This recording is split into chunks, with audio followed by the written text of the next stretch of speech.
जय हिंद दोस्तों, स्वागत है आप सभी का इस वीडियो में। तो एमएम एकेडमी पर ह्यूज डिस्काउंट चल रहा है, नवरात्रि मेगा ऑफर है और एक्चुअल में काफ़ी मेगा है। इसीलिए जल्द से जल्द डाउनलोड कीजिए एमएम एकेडमी ऐप और जो सब्सक्रिप्शन है वो लीजिए, क्योंकि बाकी अगर हम ऑनलाइन प्लेटफॉर्म देखते हैं तो वहाँ पर जितना एक महीने का है उससे भी कम यहाँ पर एक साल का है, एक साल का।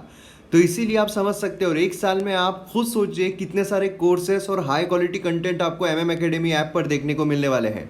मतलब अभी अगर आप देखते हो तो मॉडर्न हिस्ट्री का कोर्स पूरा अवेलेबल है, एंशिएंट हिस्ट्री का कोर्स ऑलमोस्ट खत्म होने पर है, पॉलिटी का कोर्स खत्म होने पर है, उसी के साथ ज्योग्राफी का कोर्स चल रहा है, एथिक्स का कोर्स चल रहा है, और भी बहुत सारे कोर्सेस आने वाले हैं आने वाले दिनों में, जैसे कि इकोनॉमी का आने वाला है, उसी के साथ साथ जो एनवायरमेंट है उसका आने वाला है। मतलब सभी जो सब्जेक्ट्स हैं, इंटरनल सिक्योरिटी बोलिए, डिजास्टर मैनेजमेंट बोलिए, जो इंटरनेशनल रिलेशन है वो बोलिए, तो सभी कोर्सेस इस पर आने वाले हैं और बहुत ही ह्यूज डिस्काउंट में आपको ये जो कोर्सेस है ये आप एनरोल कर सकते हो। तो जल्द से जल्द डाउनलोड कीजिए एमएम एकेडमी ऐप, क्योंकि ये जो ऑफर है ये लिमिटेड टाइम पीरियड के लिए ही वैलिड है। आज हम यहाँ पर 17 अक्टूबर का जो एनालिसिस है वो देखने वाले हैं। आप मुझे फेसबुक इंस्टाग्राम पर फॉलो कर सकते हो, और पीडीएफ वीडियो अपडेट्स के लिए पीडीएफ किस किस की मिलेगी आपको, तो पीडीएफ न्यूज़पेपर की मिलेगी, पीडीएफ आपको ये जो हम यहाँ पर पीपीटी देखते हैं उसकी मिलेगी, और कौन बनेगा आया सीरीज जो है जिसमें हम एआईआर पीआईबी वो सब कुछ देखते हैं, तो उसकी भी पीडीएफ आपको टेलीग्राम चैनल पर मिल जाएगी। टेलीग्राम चैनल पर आप फॉलो ज़रूर कीजिए। आपने तो सर पूरा गेम ही बदल दिया। हाँ सर, गॉड गिफ्टेड है, ऐसे लग रहा है मिल गया है। मॉडर्न हिस्ट्री ऐसा था, मेरे को मैंने स्पेक्ट्रम पढ़ने की कोशिश की थी, बट व्हाट हैपेंस कि उसमें इतना टेक्स्ट है ना, आपको कम से कम 15-20 बार पढ़ना पड़ता है, तब जाके दिमाग में कुछ क्रोनोलॉजी समझ आती है, कुछ बैठता है। तो जब आपकी एक वीडियो देखी तो मेरे को बहुत अच्छा लगा। जो कि मतलब इतने कम प्राइस में तो मतलब कि बैंक एसएससी का भी कोचिंग अवेलेबल नहीं होता। I am from a commerce background, तो ये कॉस्ट वाला फैक्टर हमेशा से माइंड में रहता है। तो मतलब कि I am totally satisfied with it. मतलब कि अफोर्डेबल भी है और क्वालिटी बहुत हाई है। A good teacher is like a candle who burns itself in order to light up the others. So you are like a candle for thousands of us. Sir, your style of teaching is simply incredible.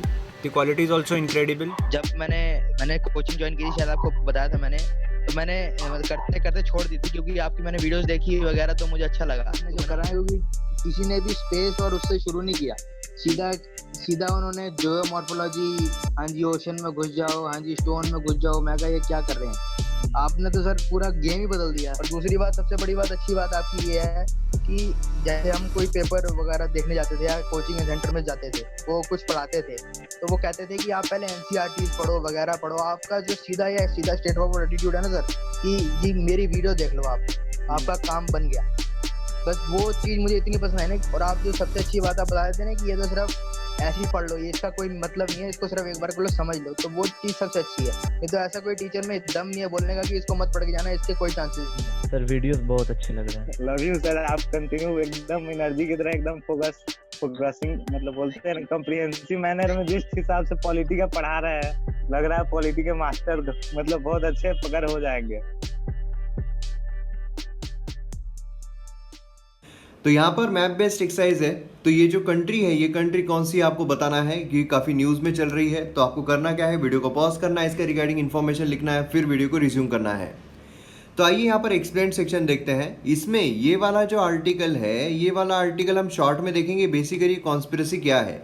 दूसरा यहाँ पर weather जो है, weather system, क्योंकि बहुत ज़्यादा rain जो है वो हमें देखने को मिला है, तो इससे रिलेटेड जीएस पेपर 1 से रिलेटेड ये काफ़ी ज़्यादा इंपॉर्टेंट है। मतलब हमारा जो क्लाइमेट है, मानसून है, ये काफ़ी इंपॉर्टेंट जाता है। उसी के साथ साथ लैंडस्लाइड जो है ये भी काफ़ी इंपॉर्टेंट जाता है। तो ये हम यहाँ पर जानने की कोशिश करेंगे। बाकी यहाँ पर अगर हम देखते हैं ट्रायल जो है, देखिए वैक्सीन ट्रायल रोका जा रहा है, फिर बनाया जा रहा है, यहाँ पर ट्रायल लिए जा रहे हैं, सॉलिडिटी ट्रायल लिए जा रहे हैं, ये सारी चीज़ें कंटिन्यूसली चलती रह रही है। अगर हम आइडियाज़ पेज और एडिटोरियल पेज देखते हैं तो यहाँ पर स्कूल जो है वो रीओपन होने वाले हैं, तो इससे रिलेटेड काफ़ी सारी चीज़ें हमें यहाँ पर जानने को मिल रही है कि कैसे हम इसको रिवाइव कर सकते हैं, हमारे एजुकेशन सिस्टम को रिवाइव कर सकते हैं। तो काफ़ी इंपॉर्टेंट आर्टिकल है। अगर हम ये वाला आर्टिकल देखते हैं तो जो महिलाएं हैं अफगानिस्तान में, तो फिर से अपना जो एक अस्तित्व है वो लूज़ कर देगी, तालिबान जो है अगर फिर से आ जाता है। देखिए कैसा था कि पहले अफगानिस्तान में अगर हम देखें, तालिबान जो है उसका राज हमें देखने को मिलता था, और तालिबान मतलब आप समझ सकते हो कि एक पर्टिकुलर जो इस्लामिक कल्चर है पूरी तरीके का, वो हमें वहाँ पर देखने को मिल रहा था। तो इसलिए जो महिलाएं हैं, विमेन है, उनकी कंडीशन काफ़ी ज़्यादा डिग्रेडेड थी। लेकिन फिर उसके बाद 2004 के बाद से क्या होता है कि थोड़ी उनकी कंडीशन में रिवाइवल हमें देखने को मिलता है, क्योंकि नॉर्मल जो गवर्नमेंट है वो फॉर्म होती हुई हमें देखने को मिल रही है। लेकिन अब फिर से अगर तालिबान जो है वो आ जाता है तो फिर से जो विमेन है, महिलाएं हैं, उनकी कंडीशन जो है वो डिग्रेड होती जाएगी। और किसी भी कंट्री को ऊपर जाने के लिए जो महिलाएं हैं वो काफ़ी इंपॉर्टेंट रोल प्ले करती है। और इसीलिए अगर कोई भी कंट्री ऊपर बढ़ रही है, इकोनॉमी उसकी आगे जा रही है, तो महिलाओं का बहुत इंपॉर्टेंट रोल होता है। अगर महिलाएं सुदृढ़ है, महिलाएं अगर प्रॉपर तरीके से इंक्लूसिव उनकी ग्रोथ देखने को मिल रही है, तो फिर ओवरऑल कंट्री की जो ग्रोथ है वो भी हमें देखने को मिलती है। हमने देखा है बांग्लादेश जो है, बांग्लादेश की जो पर कैपिटा है वो इंडिया से आगे जा सकती है, ऐसा प्रेडिक्ट किया जा रहा है। उसके पीछे हमने ये भी देखा था जो वुमेन एम्पावरमेंट है वो काफ़ी ज़्यादा वहाँ पर हो रही थी। तो इससे हम अंदाज़ा लगा सकते हैं कितना इंपॉर्टेंट होता है विमेन एम्पावरमेंट। लेकिन तालिबान अगर आ जाता है तो फिर से चल जाएगा, ऐसा हमें यहाँ पर देखने को मिल रहा है। उसी के साथ ये वाला जो आर्टिकल है, ये वाला आर्टिकल भी काफ़ी अच्छा है, मतलब इंटरनेशनल रिलेशन पर्सपेक्टिव से अगर हम देखें, स्पेन और इंडिया इन दोनों की यहाँ पर बात होती है हमें देखने को मिल रही है। उसी का रियल पॉपुलेशन वरी, यहाँ पर रियल पॉपुलेशन जो है उसकी वरी किस तरीके से है इसके बारे में यहाँ पर हमें देखने को मिल रहा है। अब यहाँ पर हम देखते हैं तो ये वाला जो आर्टिकल है ये फिर से NEP जो उसी के बारे में बात कर रहा है, जो हमारा एग्जाम पर्सपेक्टिव से इंपॉर्टेंट नहीं है। इंपॉर्टेंट इन द सेंस कि हमने ऑलरेडी देखा हुआ है, इसीलिए हम इसे नहीं देखने वाले हैं। तो इस तरीके के हमें आर्टिकल जो है वो देखने को मिल रहे हैं और काफ़ी ज़्यादा जो न्यूज़पेपर है उसमें भी न्यूज़ हमें देखने को मिल रही है, तो उसे भी हम रिवाइज कर लेंगे। पहला यहाँ पर आता है ट्रैकिंग दी वेदर सिस्टम। यहाँ पर रेंज जो है काफ़ी ज़्यादा देखने को मिला है। GS पेपर 1 जो है ज्योग्राफी जो आता है उस पर्सपेक्टिव से काफ़ी इंपॉर्टेंट है। अब यहाँ पर देखिए जो एक्सट्रीमली हेवी रेनफॉल है वो देखने को मिला है, जिसकी वजह से मैसिव फ्लड जो है वो आया। 70 से ज़्यादा लोग जो है उनकी यहाँ पर डेथ हमें देखने को मिली है। हैदराबाद में यहाँ पर रेनियस्ट डे इन 117 ईयर्स। आप खुद सोचिए 117 ईयर्स, ठीक है। 20,000 से ज़्यादा हाउसेस के वहाँ पर फ्लड हमें देखने को मिल रहा था। पुणे, सांगली, सोलापुर काफ़ी ज़्यादा लोग जो उनको इवैक्यूएट किया गया। अब देखिए जब हम रेनफॉल की बात करते हैं तो हमारे स्टैटिक पर्सपेक्टिव से ये चीज़ काफ़ी ज़्यादा इंपॉर्टेंट हो जाती है। अगर हम ज्योग्राफी देखते हैं, ज्योग्राफी की जो सीरीज चल रही है MM एकेडमी ऐप पर, तो उस पर हम बहुत ही डिटेल में क्लाइमेटोलॉजी ये सब कुछ जो है वो कवर करने वाले हैं। लेकिन यहाँ पर अगर हम देखते हैं तो 3 तरीके के मोस्ट प्रोबेबली रेनफॉल हमें देखने को मिलते हैं।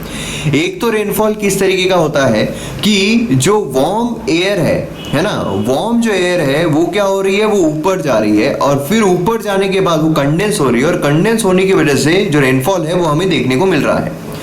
दूसरा हमें देखने को मिलता है जो पहाड़ होते हैं, मतलब जो पहाड़ है वहाँ से ऐसे हवा जो है वो ब्लो हो रही है और फिर जो पहाड़ है वहाँ पर अड़ रही है, जो बादल है वो अड़ रहे हैं, जिसकी वजह से क्या हो रहा है कि वहाँ पर रेनफॉल हमें देखने को मिल रहा है। और यहाँ पर जब पहाड़ के वहाँ पर रेनफॉल होता है तो इस तरफ हमें बहुत ज़्यादा रेनफॉल देखने को मिल रहा है। यहीं पर पूरे बादल जो है अपना पानी गिरा देते हैं, इस तरफ पानी जो है गिरता नहीं है, इसे हम कहते हैं रेन शैडो एरिया। और तीसरा जो है वो हमें देखने को मिलता है कन्वेंशनल रेनफॉल, ठीक है। मतलब यहाँ पर क्या हो रहा है कि हवा जो है वो इस तरीके सी की तरफ से आ रही है और फिर वो लैंड के पास आने के बाद वो ऊपर जा रही है क्योंकि हल्की हल्की होती जा रही है और फिर उसके बाद ऊपर जाकर वो पानी जो है वो गिरा रही है। इस तरीके के रेनफॉल हमें मोस्टली देखने को मिलता है। अब हम अगर हमारे क्लाइमेटोलॉजी के पर्सपेक्टिव से देखें और हमारे यहाँ पर रेनफॉल कैसा आता है वो देखें तो यहाँ पर मतलब आप समझ लीजिए मेडागास्कर जो है उसके पास हमें मस्करीन हाई जो है ये देखने को मिलता है। मस्करीन हाई, ठीक है, मतलब क्या है, हाई प्रेशर जो है ये बिल्डअप हो रहा है। अब हवा जो है हाई प्रेशर से लो प्रेशर की तरफ जाती है तो यहाँ पर अच्छा खासा हाई प्रेशर जो है वो क्रिएट हो गया है।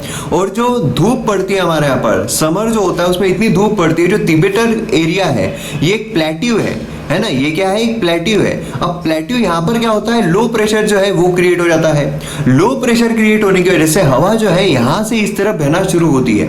अब जब हवा इस तरफ बहना शुरू होती है तो फिर यहाँ पर आता है अरेबियन सी। अब अरेबियन सी से वो क्या करती है, अरेबियन सी से जो मॉइस्चर है वो कंटेंट उठा लेती है, जो भी विंड ब्लो हो रही है मॉइस्चर कंटेंट उठा लेती है। और फिर यहाँ पर हमें क्या देखने को मिलता है, यहाँ पर हमें देखने को मिलता है वेस्टर्न घाट्स। मतलब क्या है, वेस्टर्न घाट्स मतलब पहाड़ है, पहाड़ है तो इस तरीके से यहाँ पर हवा आ रही है और यहाँ पर जो वेस्टर्न घाट है वहाँ पर अड़कर जो बरसात है वो देखने को मिल रही है। इसलिए आपने देखा होगा कि यहाँ पर हमें बहुत ज़्यादा बरसात जो है, इस तरफ बहुत ज़्यादा बारिश जो है वो देखने को मिलती है ना, बहुत ज़्यादा बारिश देखने को मिलती है। आप मुंबई का इलाका देख लो, आप कर्नाटका देख लो, बहुत ज़्यादा बारिश वहाँ पर हमें देखने को मिलती है। अब यहाँ पर आप देखोगे तो हवा इस तरफ तो जा ही रही है, लेकिन ऐसे भी जाती है। तो यहाँ पर हमें ईस्टर्न घाट्स जो है वो देखने को मिलते हैं। अब ईस्टर्न घाट होते हैं तो यहाँ पर भी बरसात हमें देखने को मिलती है, मगर जितना वेस्टर्न घाट्स के वहां पर बरसात है उतना ईस्टर्न घाट्स के वहां पर बरसात नहीं पड़ती है। मतलब इस साइड अगर हम देखें बरसात नहीं पड़ती है। उसका रीजन क्या है? रीजन ये है कि जो वेस्टर्न घाट्स है ये मोस्टली कंटिन्यूअस है, लेकिन अगर हम ईस्टर्न घाट देखते हैं तो उसमें गैप हमें देखने को मिलती है। तो ये जो सुमड़ी गैप है इसमें से हवा जो है वो घुस जाती है और इस सेंट्रल इंडिया जो है वहां पर भी बारिश हमें देखने को मिलती है।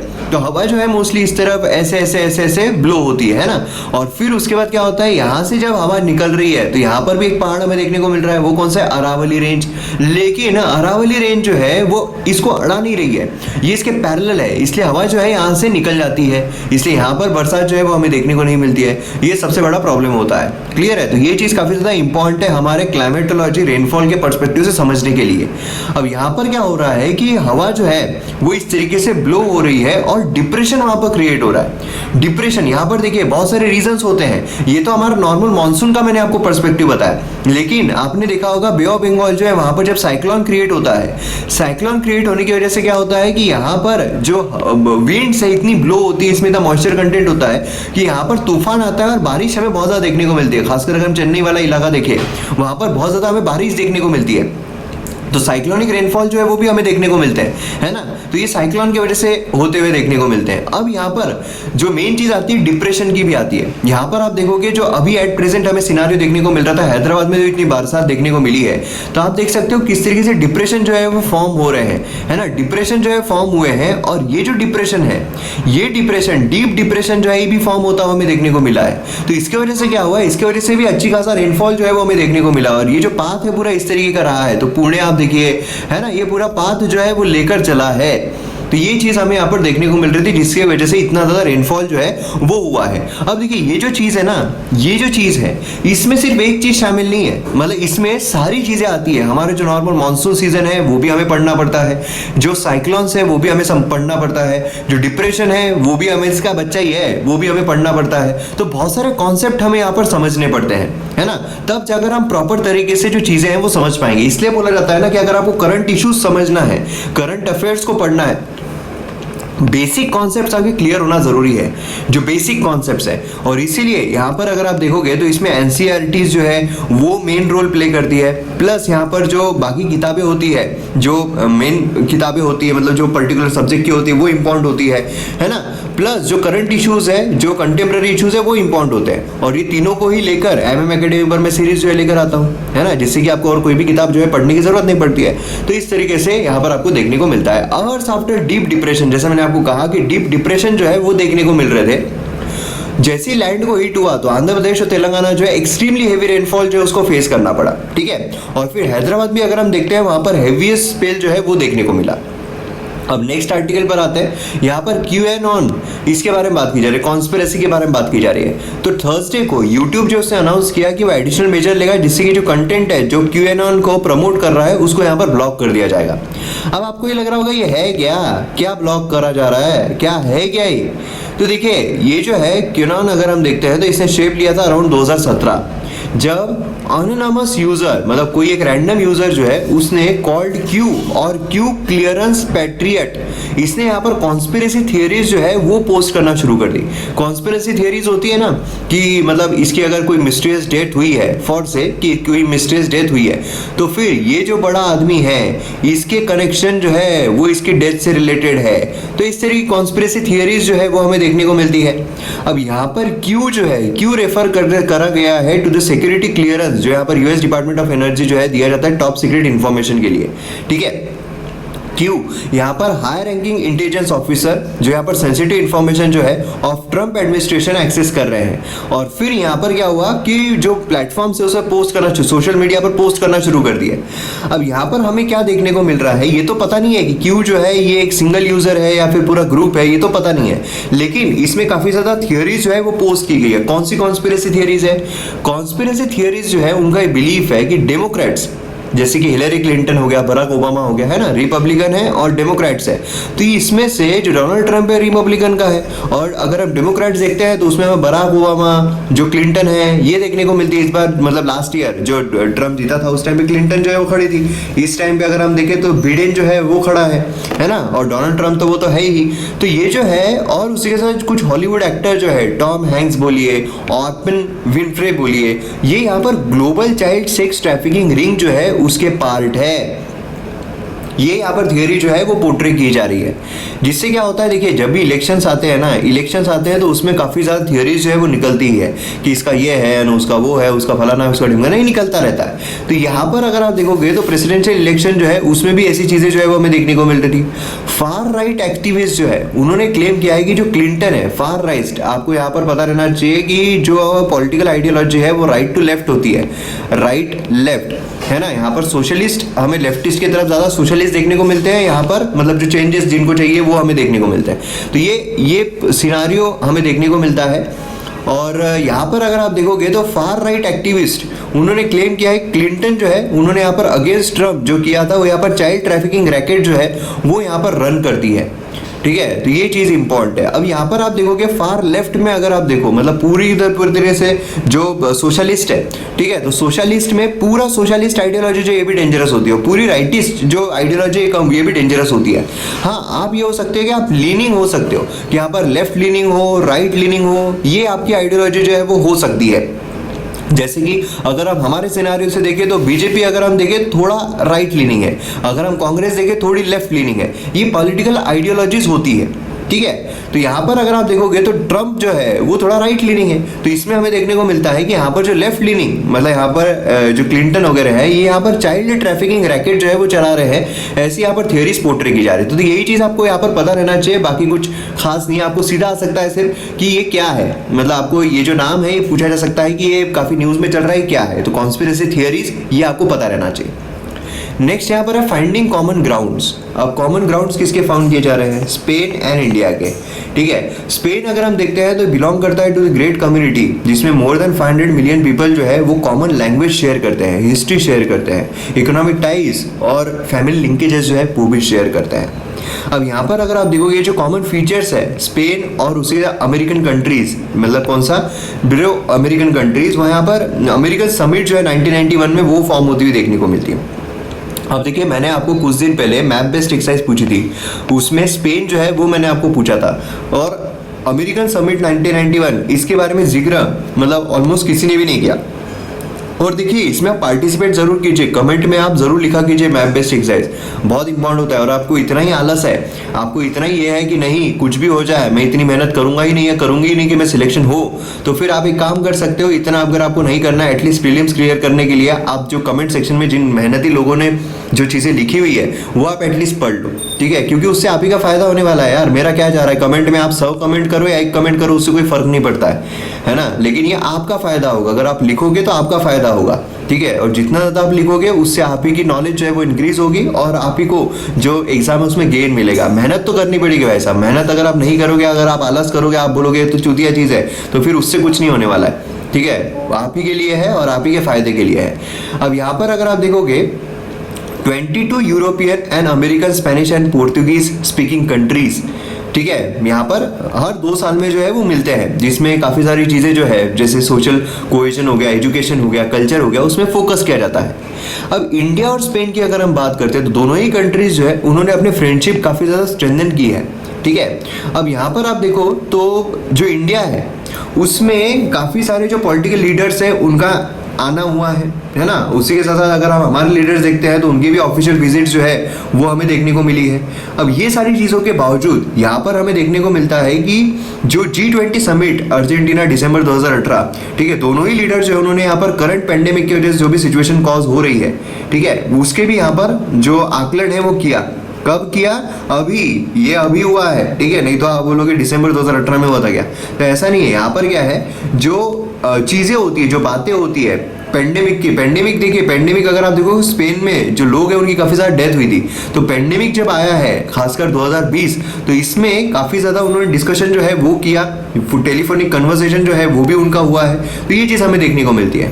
एजुकेशन फील्ड, यहाँ पर हमने एजुकेशन फील्ड अगर देखा तो दिल्ली बेस्ड इंस्टीट्यूट कार्वेंटीज 2007 में यहाँ पर लॉन्च किया गया था, जो एक टर्निंग पॉइंट था जिससे इंडिया का इंटरेस्ट जो है लर्निंग स्पेनिश। ठीक है, क्या होता है जब एक दूसरे के लैंग्वेजेस पढ़ाई जाती है तो मतलब कल्चरल टाइज जो है वो इंक्रीज होते हैं। जिसको स्पेनिश पढ़ना है वो बट ऑब्वियस है कि स्पेनिश पढ़ के वो कोई ना कोई उसका यूटिलाइजेशन तो करेगा ही, तो इसलिए कल्चरल टाइज जो है वो इंक्रीज हो जाएंगे, जो कम्युनिकेशन है वो इंक्रीज हो जाएगा। ऑफिशियल इंस्टीट्यूशंस, यहाँ पर जो लैंग्वेजेस है वो प्रमोट करना, कल्चर को प्रमोट करना। ठीक है, तो इससे क्या होता है, इससे यहाँ पर जो एक टाई है वो और ज़्यादा इंक्रीज होती जाती है। ओके, उसी के साथ सेवरल एमओयूज जो है साइन किए गए इंडियन यूनिवर्सिटीज और स्पेनिश एजेंसी जो है for international cooperation and development उनके बीच में। अब ये चीज़ आपको पता रहना चाहिए, ये आपको सीधा एग्जाम में आ सकता है। इसने यहाँ पर जो स्पेनिश है इंडियन एकेडमिक सिस्टम में वो लर्न करने के लिए काफ़ी हेल्प की है। इकोनॉमिक फील्ड में अगर हम देखते हैं तो बिफोर द पैंडेमिक जो एक्सचेंज है इंडिया और स्पेन के बीच में इंप्रूव हो रहे थे। अब यहाँ पर अगर आप देखोगे तो फुल पोटेंशियल तक अभी नहीं पहुंचे हैं, मतलब काफ़ी ज़्यादा पोटेंशियल अभी बाकी है। इसके अगर दो एग्जांपल हम देखते हैं तो इंफ्रास्ट्रक्चर फील्ड, स्पेन जो है रिनाउंड कंपनीज है जो यहाँ पर एयरपोर्ट्स बोलिए, पोर्ट्स बोलिए, रोड्स बोलिए, है ना, ये सब डेवलप करने के लिए काफ़ी ज़्यादा कंट्रीब्यूट करते हैं। अल्टरनेटिव एनर्जी अगर हम देखें, स्पेन जो है स्ट्रॉन्ग कैपेबिलिटीज है उसकी कि यहाँ पर जो की सेक्टर है clean, clear economic and commercial potential, ये काफ़ी ज़्यादा देखने को मिलता है। तो इंडिया ने ये भी एक्सप्लोर करना चाहिए कि काफ़ी ज़्यादा एक्सप्लोरेशन अभी बचा हुआ है, पोटेंशियल जो है बचा हुआ है, और जितना ज़्यादा हम एक दूसरे के साथ एंगेज होंगे उतनी हमारी फ्रेंडशिप जो है वो भी इंक्रीज होगी। अब यहाँ पे जो स्पेन है उसमें भी कुछ रेफरेंडम जैसा हमें देखने को मिल रहा था क्या, उसके बारे में अगर आप लिख पाओ तो काफ़ी अच्छा होगा। नेक्स्ट यहाँ पर हम आते हैं स्कूल रीओपन। स्कूल जो है कैसे रीओपन हो रहे हैं, तो देखिए यहाँ पर स्कूल जो है रीओपन हो रहे हैं और ये एक बहुत बड़ी अपॉर्चुनिटी है कि हम यहाँ पर और अच्छे तरीके से आगे बढ़ सकते हैं। कैसे? पहली चीज़ है कि स्कूल सिस्टम जो है वो ऑफन सेंट्रलाइज्ड और हायरकियल होती है, मतलब बहुत सारे की डिसीजन जो है जो स्कूल के फंक्शनिंग के होते हैं वो ग्राउंड लेवल रियलिटी के बेसिस पर लिए ही नहीं जाते हैं। मतलब हमें देखने को मिलता है यहाँ पर जो स्टाफ है वो है, यहाँ पर प्रिंसिपल, यहाँ पर बाकी जो ये होते हैं स्कूल चलाने वाले वो सब लोग हैं। डिसीजन यहाँ पर लिया जा रहा है, मतलब इन लोगों की ग्राउंड रियलिटी जो है वो देखी ही नहीं जा रही है, प्रॉब्लम हो रहा है। तो today context, local condition and community perception जो है वो यहाँ पर डिसिसिव रोल जो है प्ले करेंगे, कब कैसे किस तरीके स्कूल जो है वो फंक्शन करे। करंट सिचुएशन प्रोवाइड करती है एक वैल्यूएबल अपॉर्चुनिटी यहाँ पर कि लोकल इनपुट जो है उसको भी एब्जॉर्ब किया जाए, लोकल जो कंडीशन चल रही है उसको भी एब्जॉर्ब किया जाए, है ना, जिससे कि यहाँ पर जो कम्युनिटी क्लोज हम ला सके। सेकेंड चीज़ है नॉर्मल ईयर में स्कूल जो है वो एक बार ओपन हो जाती है ना। अब यहाँ पर अगर हम देखते हैं तो गेट जो है वो unlock, door open and children teacher arrive all at once, एक साथ सब आ जाते हैं। बच्चों कैसी रही तुम्हारी छुट्टियाँ, कैसी रही धुपकाले की छुट्टियाँ। लेकिन ये साल अलग है, बहुत सारे राज्यों में, बहुत सारे विलेजेस में, बहुत सारे सिटीज़ में टीचर जो है वो ऑलरेडी स्कूल जा रहे हैं। अब यहाँ पर अगर आप देखोगे तो बच्चे जो है, बच्चों को जब फिर से स्कूल में भेजा जाएगा तो फिर यहाँ पर उनके लिए एक वार्मिंग अप पीरियड रहेगा, है ना, कि बच्चे जो है उनकी फैमिली जो है वो रेडी हो रही है स्कूल के लिए। लेकिन ये पूरी मेंटेलिटी ऐसी हो गई है अभी कि हाँ कब होगा ऐसा पता नहीं, सडनली यहाँ पर स्कूल जो है रीओपन हो रहा है। तो यहाँ पर क्या होता है, मेंटेलिटी प्रिपेयर करने के लिए थोड़ा वक्त लगता है। तो टीचर जो है वो यहाँ पर एक इंडिविजुअल मीटिंग जो है वो सेट कर सकती है ना, पेरेंट्स के साथ रोटेशन वाइज में, जिससे क्या है कि फैमिली किस तरीके से कोप अप कर रही है, कि स्कूल कैसे शुरू हो, उसके लिए अगर कुछ उनके सजेशंस हो तो वो वहाँ पर हम देख सकते हैं। तीसरी चीज़ है कि once teacher agree and parents consent, children जो है उनको फिर से स्कूल में रोटेशन वाइज लाया जा सकता है। मतलब यहाँ पर कैसा है कि रोटेशन वाइज लाया जा सके, जिससे कि एक साथ पूरी भीड़ ना हो और एक साथ ही जो वायरस है उसका प्रकोप ना पड़ जाए, जिससे कि फिर से स्कूलों को बंद करना पड़ जाए। अगर बच्चे रोटेशन में स्कूल आते हैं वेदर बाय ग्रेड या फिर with in the same class, तो फिर कम बच्चे रहेंगे, है ना, एट ए टाइम स्कूल में कम बच्चे रहेंगे, जिससे क्या होगा कि टीचर जो है वो भी इंडिविजुअल अटेंशन जो है बच्चों को दे पाएगी। नहीं तो सीधा क्लास में अगर 120 बच्चे आ जाते हैं, 60 बच्चे आ जाते हैं, तो फिर क्या होगा, प्रॉब्लम होगा। इससे 30 बच्चे आते हैं तो टीचर भी जो है, क्योंकि उनको ज़रूरत है, अभी सिचुएशन ऐसी हुई है कि हो सकता है मेंटली वो डरे हुए हो, मेंटली वो तैयार ना हो, मेंटली वो कुछ सीखने के लिए तैयार ना हो, तो उनसे एंगेजमेंट करने की ज़रूरत है एट प्रेजेंट। उनसे एंगेजमेंट करो तब जाकर मजा आएगा, है ना। तो ये चीज़ हमें देखने को मिलती है। Once school are properly open, एक बार अगर प्रॉपरली ओपन हो जाते हैं, अटेंडेंस जो है स्टेबलाइज हो जाती है, तो गवर्नमेंट भी यहाँ पर 100 डे प्रोग्राम जो है उस पर फोकस कर सकती है, जहाँ पर जो ग्रेड वाइज करिकुलम है, यहाँ पर जो फाउंडेशनल स्किल है उसको रीबिल्ड करने की बहुत ज़्यादा जरूरत होती है। मतलब ऐसा नहीं है कि यहाँ पर बच्चे जो है उनको पास कराना है, उनको ये कराना है, हाँ ये नहीं, हमें यहाँ पर उनको फाउंडेशनल स्किल जो है वो प्रोवाइड करनी है, तब जाकर प्रॉपर तरीके से लर्निंग जो है वो हो पाएगी। हमने ऐसा रिपोर्ट के बारे में देखा है कि बहुत सारे बच्चे जो हायर ग्रेड में चले जाते हैं लेकिन उनको पिछले ग्रेड का पढ़ना नहीं आता है, ये प्रॉब्लम्स हमें देखने को मिलती है ना, तो ये काफ़ी ज़्यादा इंपॉर्टेंट है। नेक्स्ट है real population worry. Real population worry, यहाँ पर पॉपुलेशन जो है वो इंक्रीज हो रही है, डिक्रीज हो रही है, क्या हो रहा है? देखिए फर्टिलिटी रेट इंपॉर्टेंट है। फर्टिलिटी अगर हम देखते हैं तो डिक्लाइनिंग है इंडिया में। अब यहाँ पर SRS रिपोर्ट अगर हम देखते हैं, total fertility rate, number of children a mother would have at a current pattern of fertility, मतलब जो महिला है कितने बच्चे होंगे करंट फर्टिलिटी रेट में, वो ये जज करते हैं एज 2.2 इन अ ईयर 2018। और उसी के साथ साथ फर्टिलिटी यहाँ पर जो रिप्लेसमेंट है, टोटल फर्टिलिटी 2.1, ये हम अटेंड कर लेंगे। मतलब क्या होता है, कंप्लीट यहाँ पर रिप्लेसमेंट जो है वो हो जाती है, जनरेशन की रिप्लेसमेंट हो जाती है। मतलब यहाँ पर एक्चुअल में अगर देखें तो फिर जो पॉपुलेशन है वो इंक्रीज नहीं हो रही है ना, तो ये 2.1 जो है ये भी हम जल्दी ही अटेंड कर लेंगे, ऐसा बोला जा रहा है। ओके, अब यहाँ पर आप देख सकते हो टोटल फर्टिलिटी रेट किस तरीके से जा रही है, टोटल फर्टिलिटी जो है किस तरीके से जा रही है, और अलग अलग स्टेट्स के यहाँ पर दिए हुए, ऑल ओवर इंडिया जो है उसका यहाँ पर दिया हुआ है, और उसी के साथ साथ बाकी जो अलग अलग राज्य हैं उनका भी यहाँ पर दिया हुआ है। यहाँ पर आप देखो बिहार जो है उसका काफ़ी ज़्यादा है ना, बिहार का आप देखो कि काफ़ी ज़्यादा है, उसका उत्तर प्रदेश आप देखोगे काफ़ी ज़्यादा है। और देखिए कैसे मिक्स करना पड़ता है, ये चल रहा है हमारा GS पेपर 3 का सिनारियो है ना, लेकिन इसको अगर हम GS पेपर 2 से अगर कनेक्ट करना है, मैं अगर आपको बोले GS पेपर 2 से इसको कनेक्ट करो, आप कैसे कनेक्ट करोगे? सोचो इस चीज़ को, जो हम यहाँ पर इन्फॉर्मेशन देख रहे हैं, इस इन्फॉर्मेशन को आप GS पेपर 2 मतलब पॉलिटी से कैसे कनेक्ट करोगे? पॉलिटी से कनेक्ट करना काफ़ी आसान है। जो प्रेसिडेंट्स के इलेक्शन होते हैं, प्रेसिडेंट का इलेक्शन, उसमें सेंसस लिया जाता है 1971 का। क्यों लिया जाता है? क्योंकि उसके बाद से जो फैमिली प्लानिंग है उसकी शुरुआत हुई थी, है ना। और उसके बाद अगर आप देखोगे जो केरला आप देखिए लो है, कर्नाटक आप देखिए लो है, मतलब जो सदर्न स्टेट्स है वहाँ पर आप देखिए बहुत कम, यहाँ पर हमें जो पॉपुलेशन है उसको कंट्रोल करता हुआ देखने को मिला है। वही आप बिहार देखो, उत्तर प्रदेश देखो, मतलब जो नदर्न स्टेट्स है वहाँ पर इतनी ज़्यादा मेहनत नहीं की गई, वहाँ पर पॉपुलेशन एक्सप्लोजन हमें देखने को मिला। और पॉपुलेशन अगर ज़्यादा हो तो वहाँ पर उनको फायदा होगा, है ना। तो इसीलिए यहाँ पर 1971 मतलब पहले जो सभी के तरफ सेम था, मतलब आपके हिसाब से था कि आपको बढ़ाना है बढ़ाओ, नहीं बढ़ाना है मत बढ़ाओ, तो इसलिए वो लिया जाता है। तो ऐसे आप कनेक्ट कर सकते हो। ऐसे मैं हमेशा बोलता हूँ कि आप घोड़े की इसकी तरफ मत देखिए, यहाँ पर वाइड पर्सपेक्टिव रखिए। 6 states higher than national fertility rate, जो नेशनल है हमारा उससे बड़े बिहार है, उत्तर प्रदेश है, मध्य प्रदेश है, राजस्थान है, झारखंड है, छत्तीसगढ़ है ना। फर्टिलिटी जो है लार्जली डिपेंड होती है upon social setting and programme strength. Female education जो है की इंडिकेटर है, देखिए यहाँ पर बहुत इंपॉर्टेंट है। जो फर्टिलिटी रेट है उसमें आपको नीचे दिया जाएगा कौन कौन से इंडिकेटर्स होते हैं या फिर फैक्टर्स होते हैं। फीमेल एजुकेशन ये भी एक फैक्टर है, ये की इंडिकेटर है सोशल सेटिंग का। यहाँ पर आप देखिए illiterate female 15 to 14 reproductive years higher fertility होती है than literate women almost all states. मतलब जो एक लिटरेट महिला है उसकी कम रहेगी रेदर देन जो इलिटरेट महिला है, ये आपको ध्यान में रखना है। बिहार जहाँ पर हाईएस्ट फर्टिलिटी रेट हमें देखने को मिलता है, हाईएस्ट अनमेट नीड भी है at 21.1%, lowest contraceptive prevalence rate, ठीक है, ये भी हमें देखने को मिलता है। तो ये चीज़ आपको ध्यान में रखनी पड़ेगी।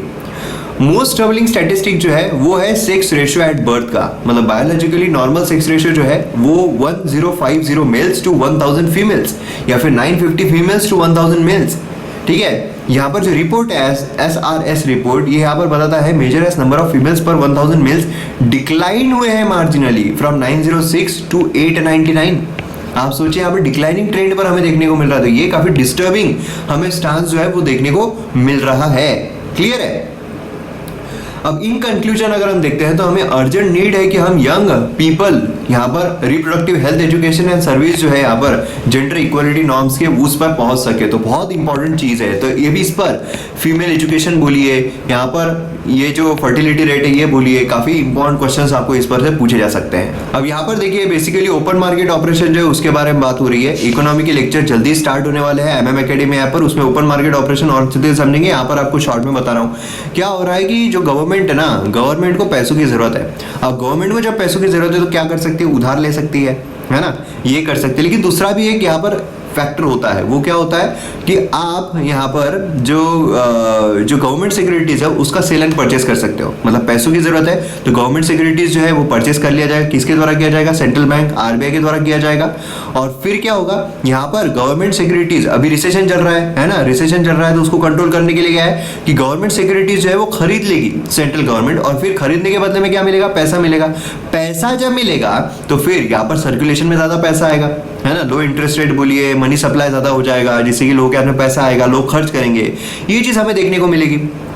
वही अगर इन्फ्लेशन को कंट्रोल करना है तो फिर गवर्नमेंट सिक्योरिटीज जो है उसका क्या कर दिया? बेचा जाएगा। गवर्नमेंट सिक्योरिटीज बेच रहे हैं, उसको पैसा मिल रहा है, पैसा सक किया जा रहा है, बैंक के पास पैसा नहीं है, लो मनी सप्लाई और पैसा नहीं है लोगों के हाथ में, तो फिर खर्च करेंगे क्या? नहीं करेंगे। तो ये चीज हमें देखने को मिलती है। ये आपको पता है ऑलरेडी। यहाँ पर एक हमने ये देख लिया कि मतलब sale and purchase of government securities, ठीक है, ओपन मार्केट ऑपरेशन उसे कहा जाता है, जिससे कि पैसा जो है मनी सप्लाई जो उसे कंट्रोल किया जा सके। क्लियर है? चलिए अब थोड़ा पेपर देख लेते हैं। तो यहाँ पर अगर हम फ्रंट पेज देखते हैं तो देख सकते हो आप कि यहाँ पर कुछ खास न्यूज़ जो नहीं है। यहाँ पर सॉलिडरी फाइंडिंग जो है उसमें देखा गया है कि SCQ जो है ये यहाँ पर इतना काम नहीं कर रहा है, हेल्प नहीं कर रहा है। फिर उसके बाद अगर हम यहाँ पर जाते हैं तो नेक्स्ट ये पूरा सिटी का है, तो सिटी में भी कुछ खास न्यूज़ नहीं है, सिटी में भी होती नहीं है, ठीक है। और फिर उसके बाद यहाँ पर पॉवर्टी जो है इज द ओनली कास्ट, यहाँ पर उस पर फोकस किया जाना चाहिए।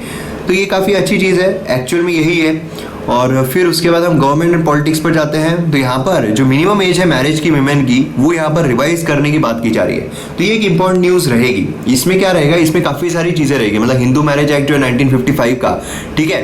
अब इसने क्या किया था हिंदू मैरिज एक्ट ने कि 18 ईयर्स जो है मिनिमम एज ब्राइड के लिए और 21 जो है वो ग्रूम के लिए सेट की थी। और अब यहाँ पर क्या हो रहा है कि इसे रिवाइज करने की यहाँ पर बात जो है वो की जा रही है।